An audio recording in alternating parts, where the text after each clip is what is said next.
కృష్ణా జిల్లా నూతన జాయింట్ కలెక్టర్గా గీతాంజలి శర్మ బాధ్యతలు స్వీకరించారు. రాజస్థాన్కు చెందిన ఐఏఎస్ అధికారి గీతాంజలి ఏపీలో ఉభయ గోదావరి జిల్లాలో జాయింట్ కలెక్టర్గా, సబ్ కలెక్టర్గా విధులు నిర్వహించారు. ప్రభుత్వ ఉత్తర్వుల మేరకు ఆమె కృష్ణా జిల్లా కలెక్టర్గా బాధ్యతలను తీసుకున్నారు.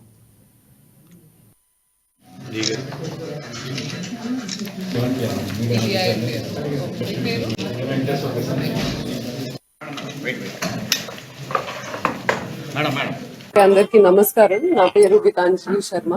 నేను నా ఊరు రాజస్థాన్ లో ఉంది, జైపూర్. నేను అసలు జైపూర్ నుంచి ఇంతకు ముందు అసిస్టెంట్ కలెక్టర్ గా ఈస్ట్ గోదావరిలో చేశాను, జాయింట్ ఈస్ట్ గోదావరి జిల్లా ఉన్నప్పుడు. దాని తర్వాత నా ఫస్ట్ పోస్టింగ్ సబ్ కలెక్టర్ తెనాలిగా నేను చేశాను. 1 సంవత్సరం 1 year and 3 months అక్కడ చేశాను. దాని తర్వాత అడిషనల్ డైరెక్టర్ జిఎస్డబ్ల్యూఎస్ డిపార్ట్మెంట్ లో కొన్ని రోజులు చేసిన తర్వాత నాకు జాయింట్ కలెక్టర్ కృష్ణాగా నిన్న ఆర్డర్ వచ్చింది. అయితే ఈ రోజు నేను జాయిన్ అయ్యాను. అందరికి చాలా చాలా నమస్కారం and looking forward to having a good tenure in Krishna జిల్లా. అసలు ఇప్పుడు డిసైడ్ చేయలేదు. ప్రతి ఒక్క జిల్లాకి సెపరేట్ ఇష్యూస్ ఉంటాయి కాబట్టి 1 నెల తీసుకొని అసలు ఎందుకంటే కృష్ణా జిల్లా లాగా ఏమి జిల్లా లేదు. అసలు అందరికి తెలుసు, ఈస్ట్ వెస్ట్ గోదావరి, కృష్ణా, గుంటూరు చాలా డిఫరెంట్ గా ఉంటుంది. ఇక్కడ పబ్లిక్ కూడా చాలా ఎడ్యుకేటెడ్, చాలా అవేర్.